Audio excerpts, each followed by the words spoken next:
Now, US President Donald Trump last week failed to roll back his predecessor's Health Care Act. Now he's trying to abolish Barack Obama's plan to cut greenhouse gas emissions. The main aim of Trump's order is to reverse Obama's Clean Power Plan. That rule aims to cut carbon and other gas pollutants from power plants to 32% below 2005 levels by 2030.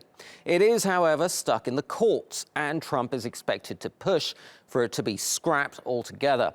The Environmental Protection Agency has said the plan would generate between $26 and $45 billion in savings through improved health, climate, and other benefits. But Trump's priority is to revitalize the coal industry, particularly in places like West Virginia, Ohio, and Pennsylvania, all states he won in last year's election. The number of American coal mining jobs has shrunk by more than half since 1990, as has consumption of coal. Trump says a major reason for that is unnecessary environmental regulation. One of those rules, and this is a rather obscure one, governs how ethanol derived from corn is mixed with gasoline. One of the people who's been pushing for changes to this regulation is this man, billionaire investor Carl Icahn, who's now also a special advisor to Trump on regulatory matters. He owns 82% of a company called CVR Energy, an oil refiner based in Texas. Now, according to the New York Times, if the changes he's proposing had been implemented last year, this company would have saved $200 million. And Icahn has a big fan in the White House. We don't make good deals anymore. So one of our great deal makers, you probably heard of him, Carl Icahn, right? Good, smart guy, right? Carl Icahn is one of the great business people. You know Carl, and so many other business people. I have the greatest negotiators in the world. So for more on this, let's go straight to Paris. Our editor-at-large, Craig Copetas, is with us. Craig, tell us a little bit more about Carl Icahn. He's pretty famous and he's a billionaire. What more can you tell us? Well, he comes from the same place President Trump does, Queens, and right now Icahn is the bull goose in the White House.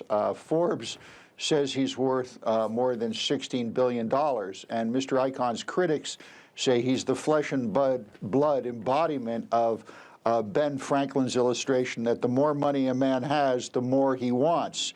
But instead of filling a vacuum, it makes one. And the reason Icahn has this reputation, it points directly to what we're the report we just ran out, is Carl Icahn invented the hostile takeover. He's a corporate raider.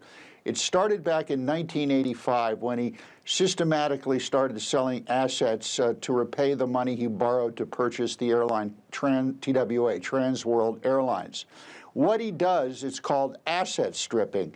And back then, in 85, he made $469 million and left TWA with a debt of $540 million.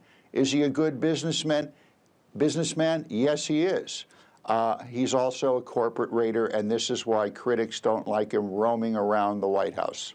We should point out, however, that Carl Icahn does say, or the White House says, that there is no conflict of interest here because he's not actually being paid by them and that he's just an advisor. Not all that notwithstanding. Trump also says, though, that the coal industry has been decimated because of excess regulation. How true is that? There is not a lot of truth to that, Azar. Over the past decades, you've had more mining automation, cheap natural gas. Over the past few years, there's been little demand for coal from Chinese steel mills. As you mentioned, miners, there may be 50,000 of them in the United States. And if you really want to if he really wanted to put miners back to work, President Trump would actually have to ban fracking and automation. Yes, the environment comes into it. Coal fumes kill people. We know this. That is the one unassailable That's the one unassailable takeaway from the last two meetings of COP. He's pandering to his bases in West Virginia, Wyoming, and the other coal-producing areas, but no economist I know sees this revitalizing the coal industry. Craig Copetas in Paris, as ever, thank you so much.